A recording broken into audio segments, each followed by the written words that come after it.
Hello everybody, welcome to episode 223 of Show Fever. Today we'll be going over episode 1 of Bleach 1000-Year Blood War Core Form, or the Calamity as it's called. So, just kind of preface this a little bit early on, so y'all don't get mad at me. I am a little bit rusty since it's been a moment since I watched season 3.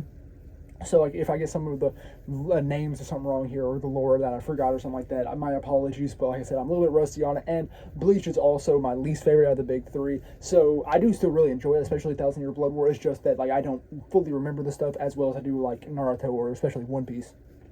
But yeah, so to start off this episode, we see as Uryu is left to fight Hashvald, or whatever his name is. His name's like, it's like Jugrum, but Hashvald.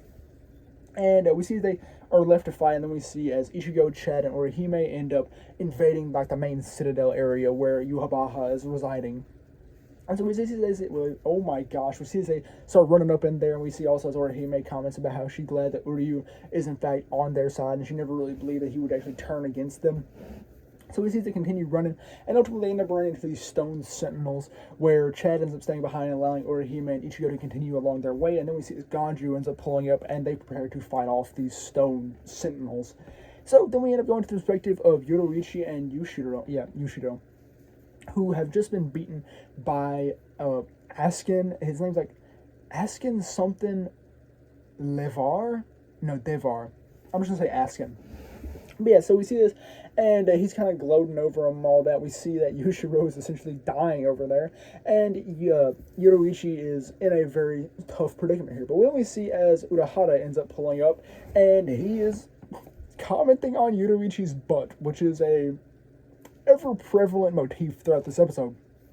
But yeah, so ultimately what we do see is he ends up injecting her with like this 5-minute immunity thing to counteract Askin's ability. So we then see as she ends up running off with Urahara, and they go and strategize for a bit, and they mention this form, and she's like, no, I'm not going to go to that, uncouth form. Urahara's like, you probably should do that.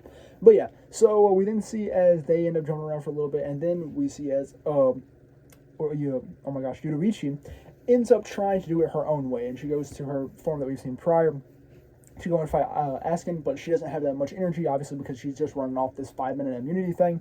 And so we see as she tries fighting him, but ultimately Askin does very well against her, and then she gets in a bit of a pickle. So then we see as Urahara ends up going down, he has this like notepad, and he's like, you will transform on the next page. He ends up flipping the page, and she transforms into, I think it's called Thunder God form or something like that. And we see as she transforms, her body gets covered in lightning, it's like crackling, all that, it's yellow, it looks sick. This transformation is so sick. And so we then see as the fight between Askin starts going very much so differently, and he starts getting the whooping put on him. He gets belt to butt there. And we see also as this form, however, has the downside of being heavily affected by Yoruichi's mood, because we see as she's putting the beat down on Askin, and then he gets knocked into the sky, and Urahara's kind of following him, explaining it, and we see then as she's just like cleaning herself in a very cat-like manner, because this form essentially takes very much so homage to her cat form. And so she's down there looking at herself, but then when she gets the mood to attack Askin again, we see as she ends up running back up there and obliterating bro. So he appears to be out for the count. And she ends up landing back down and, well, coming to Urahara, because Urahara's like, yo, I got your nip here, or catnip, presumably. She ends up coming down and cuddling with Urahara as a cat would. And so we see as they chill for a moment, but then he realizes, her 5 minutes is getting close to being up. So we see she's kind of debilitated here on the sideline. And then they're just kind of chilling for a moment, and they see this massive purple orb appear, and Askin is in fact not dead, but he appears to be more powerful than the last time. And that is kind of where the episode ends. It seemed like a short episode, but like a lot of stuff happened in it. Oh, also, one big thing I forgot to mention, I forgot that I've totally skipped over the Uryu versus Hashvald fight. But yeah, after like the Stone Sentinel stuff, we get to see a fight between Uryu and Hashvald, and it appears to go pretty bad for Uryu at first, but he does end up like coming out and at least now standing on equal ground, preparing to fight Hashvald. And so we see this, but also one of the things we get explained to us is Yhwach's entire plan. So I don't know if this has been discussed prior, but I don't remember it being discussed.